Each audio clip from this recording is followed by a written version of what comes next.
All right, well, hey, good afternoon. We are here at Tippecanoe River State Park in north central Indiana, probably about an hour south of Michigan City, right around there. It's a beautiful little park right along the Tippecanoe River. We're going to be out doing about 10 miles today if everything cooperates. It's supposed to peak above freezing, get up into the mid 30s, and I could not pass up an opportunity to get out of the house. So we're gonna get out here, enjoy some fresh air. We're gonna be doing Trail 5 with a little bit of added loop on the end of it. It should get us, like I said, up to about 10 miles. Don't expect to see a whole lot today. There's a great heron out there flying along. But probably not going to see a whole lot. It's pretty quiet. There's nobody here. Didn't even have to pay to get in. I haven't renewed my annual pass yet for Indiana State Parks.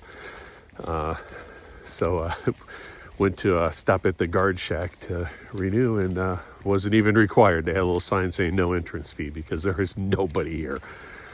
So we'll take a little photos, talk about the terrain here. It's really flat. Once again, we're in north central Indiana where all of our corn and soybeans comes from, so there's not a whole lot of terrain. It's not like South Indiana when you start getting into the nice big ravines and rock formations and all that. This is a pretty easy 10 miler. There's not going to be a whole lot, but just nice to get out of the house. I've been having some really bad cabin fever.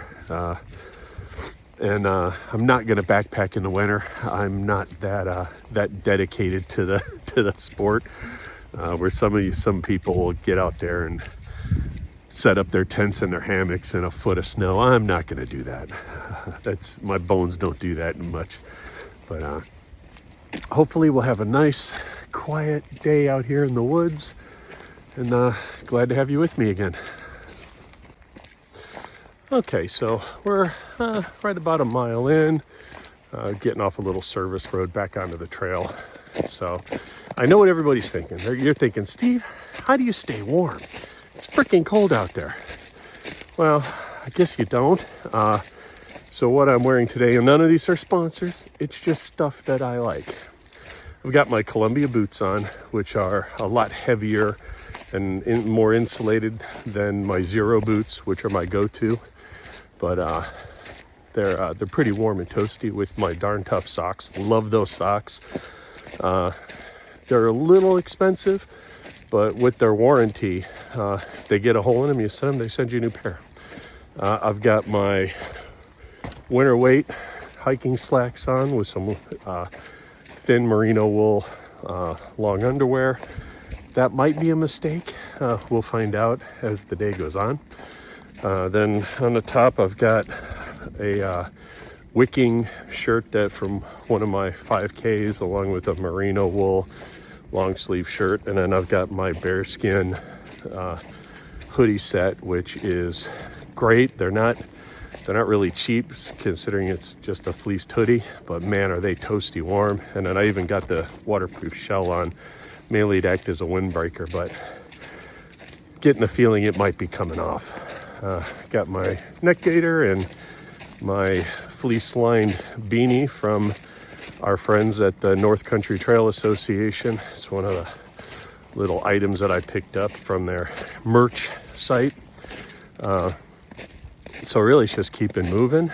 Try not to let your water line freeze for your bladder. This is one of the few times on these day hikes that I'll actually use a bladder instead of using just smart water bottles. But that's how we keep warm. And I've already started to open up to ventilate, so I'll probably be peeling off a couple layers as time goes. But it's right at about 30 right now, which is great. I mean, you start to sweat a little bit, but if you pick the right garments that wick that sweat away from you instead of leaving it on your body, it's much more comfortable. But we've got right in the middle of this pine section of the woods, and we'll keep going.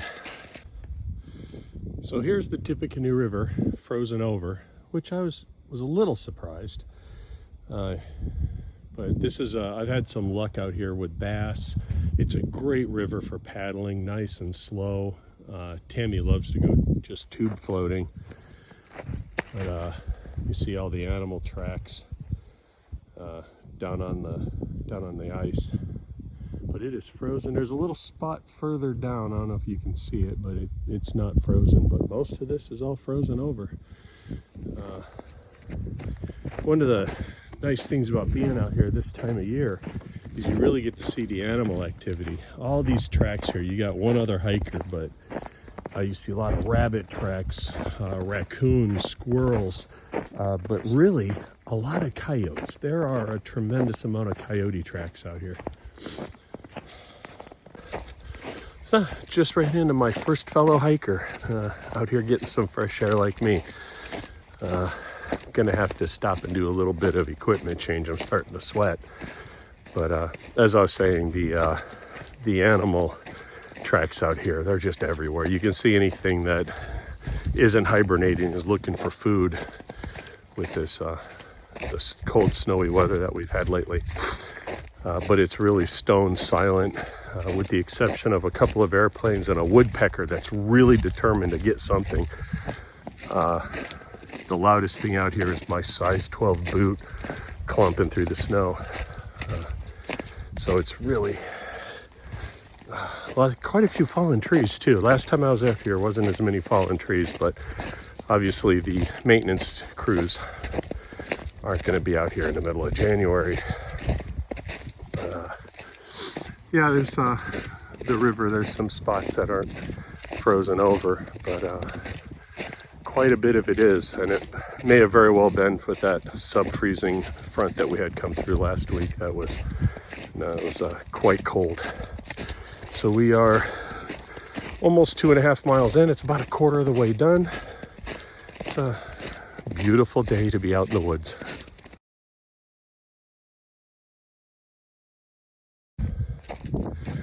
All right, so we are 3.3 and change miles in, so it puts us about a third of the way through. Had to stop about 3/4 of a mile back and do a slight wardrobe change. I was starting to sweat, and that rain shell is really waterproof. It makes for a great windbreaker, but it also holds in that heat. And I was felt like I was sweating, so I pulled it off, threw it in the pack. And I was sweating. You can't undervalue good wicking materials. When I pulled it off, I was putting my phone in my chest pocket of my fleece, and I pull it out and you can see the moisture on the screen, because if you get the right kind of fabrics when you're out here, it just pulls that moisture away from your skin, lets it evaporate on the outside.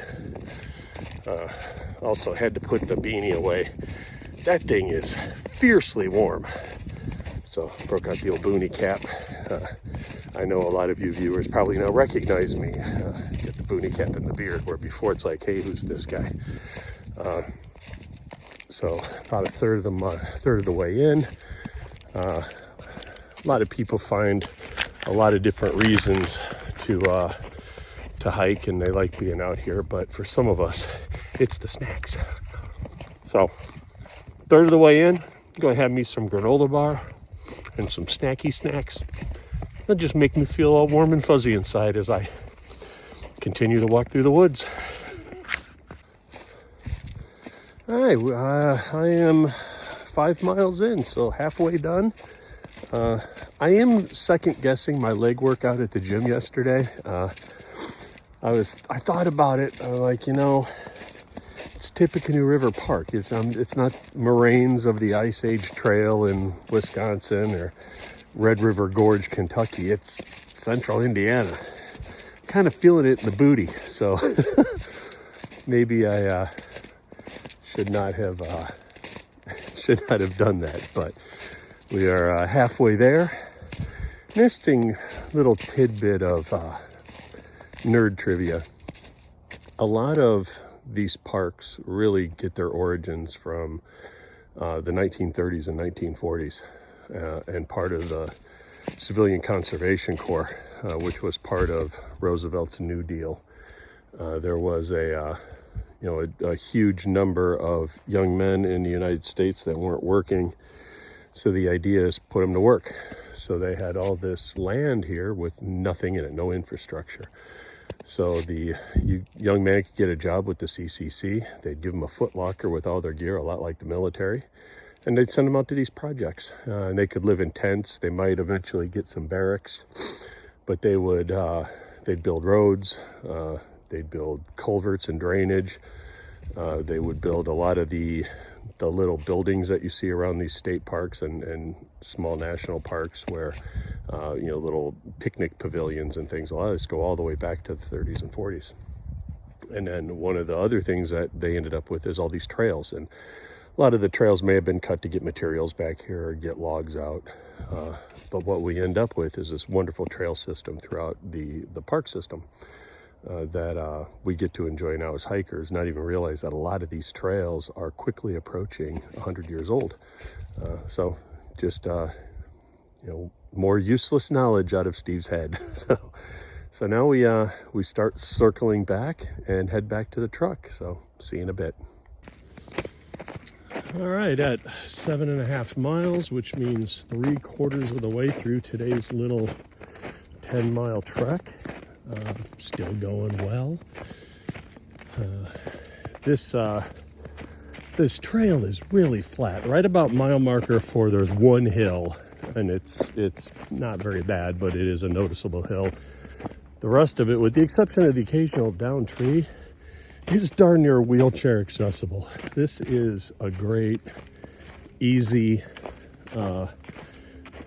trail for somebody who wants to get a little bit of distance, but not necessarily drastic elevation changes that are going to, shred your legs from underneath you. Probably wouldn't do it again. I think doing the same trail again would be kind of boring, unless Tammy wanted to do it. I'd do it with her. But it's nice, flat, well maintained. Like I said, couple of trees down, but in the middle of January, you'd kind of expect that. Tree crews are not out. So we've got 2.5 miles back to the truck, and then heading home for dinner. So see you in a little bit. So you can see just in a couple of hours since I walked past here, nice section of the river has thawed. So obviously that ice that we see all the tracks on isn't very thick. But the river's nice and calm, starting to break through. Just a couple more months and it's springtime. Oh, one more thing. I finally found some deer tracks. We see rabbit tracks all over, the coyote tracks we were talking about. I hadn't seen any deer tracks until just a little bit ago. I saw a little bit of a trail that a deer used. So there are deer out here. Just not as many as obviously coyotes and raccoons and rabbits. All right, at 9 miles, so we got 1 mile to go. Gonna have this done in about 3.5 hours, averaging just under 3 miles an hour, like 20-minute, 40-second miles, which for me is that's kind of my sweet spot. I can chug along at that pace pretty much all day long. My right toe is kind of hurting, and then obviously my butt from that workout.